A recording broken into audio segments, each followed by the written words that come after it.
कृपया अश्लीलता ना फैलाएं। इस शौचालय का प्रयोग आपकी मां बहन भी करेगी।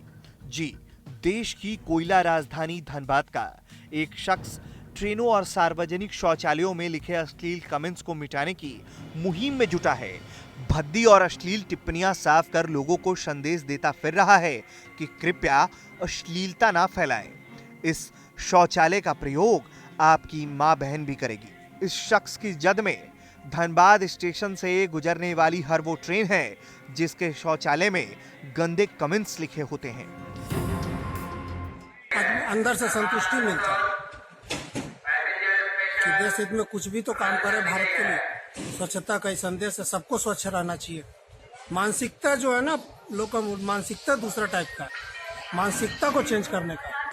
साफ रहिए, स्वच्छ रहिए, खुद भी स्वच्छ रहिए, सामने वाले को भी स्वच्छ रहने का प्रेरित करें। भारतीय रेल से हम और आप ना जाने अपनी जीवन में कितनी बार सफर करते हैं। इस दौरान हम सभी ट्रेन के शौचालय का भी इस्तेमाल करते हैं। इन शौचालयों के दीवारों पर अगर आपने गौर किया होगा तो जरूर ही देखा होगा कि उन पर अश्लील और भद्दी टिप्पणियों पर जो कुछ असामाजिक तत्व यहाँ लिख जाते हैं उसे पढ़कर हम वैसे ही वापस लौट आते हैं। लेकिन उत्तम सिन्हा की बेटी जब शौचालय गई तो वो कई सवालों से घिर गई और उसने अपने पिता उत्तम सिन्हा पर इन्हीं सवालों का बौछार कर दिया। सफर कर रहे थे अपने बेटी के साथ। उसी दिन बेटी का एक सवाल था जिसका जवाब ही नहीं था मेरे पास। उसी दिन से अंदर से आत्मा मेरा आवाज़ दिया कि नहीं, इसको मिटाना चाहिए। इस समय भी गए मिटाने, फिर बाद में भी अब मिटाने का एक आदी हो गया। जहाँ गलत देखते हैं, जिस शौचालय में जहाँ भी वहाँ मिटाते हैं।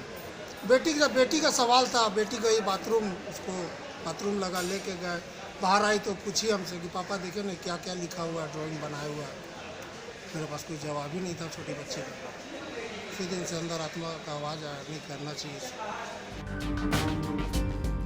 पिता के पास कोई जवाब ना था तो पिता ने ट्रेनों के शौचालय पर लिखे भद्दी टिप्पणियों के खिलाफ एक मुहिम ही छेड़ दी।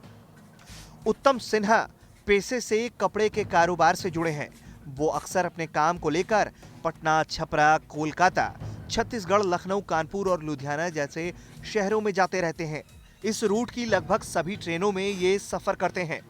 इस दौरान ट्रेन के शौचालयों में वो भी जाते हैं और यदि उन्हें किसी भी शौचालय में टिप्पणियां लिखी दिखती हैं तो वो उसे तत्काल मिटा देते हैं।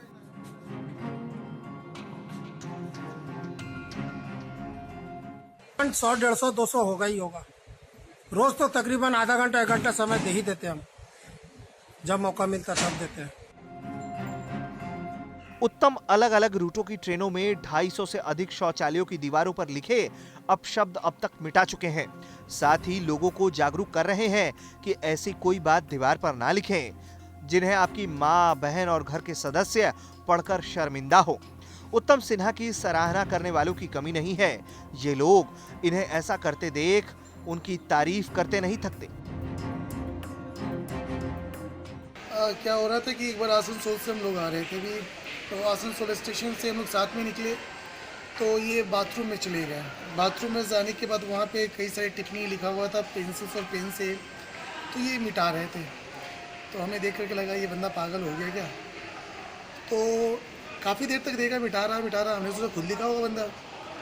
तो ये आने के बाद मैंने इनसे पूछा, भाई साहब आप ये क्यों मिटा रहे हो, ऐसे क्या मिल रहा है, आपने लिखा है क्या। उन्होंने कहा कि नहीं मैंने नहीं लिखा है, लोग बद्दी बातें लिख देते हैं, कुछ लड़कियों का फ़ोन नंबर लिख देते हैं जिससे परेशानियां होती है।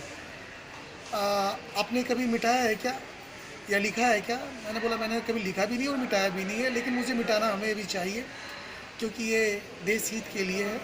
किसी के घर में कोई भी, हमारी बहन का भी, हमारी माता जी का भी कोई नंबर इस तरह लिख सकता है और फ़ोन आ सकते हैं, कुछ गंदे कमेंट लिखे रहते हैं जो मैं अपने बातों से बता नहीं सकता। तो हमें भी लगा कि ये करना चाहिए और हम लोग भी इस अभियान में सोचने लगे और शुरू कर रहे काम, ताकि शौचालय साफ़ सुथरा रहे, कोई भी भद्दी टिप्पणी ना करे। तो मैं इनको बहुत बधाई देना चाहता हूँ। शायद ईश्वर कुछ अच्छे लोगों को इस काम के लिए चयन करते हैं, जिसमें उत्तम सिन्हा जी हैं। ईश्वर ने ये काम इनको सौंपा है।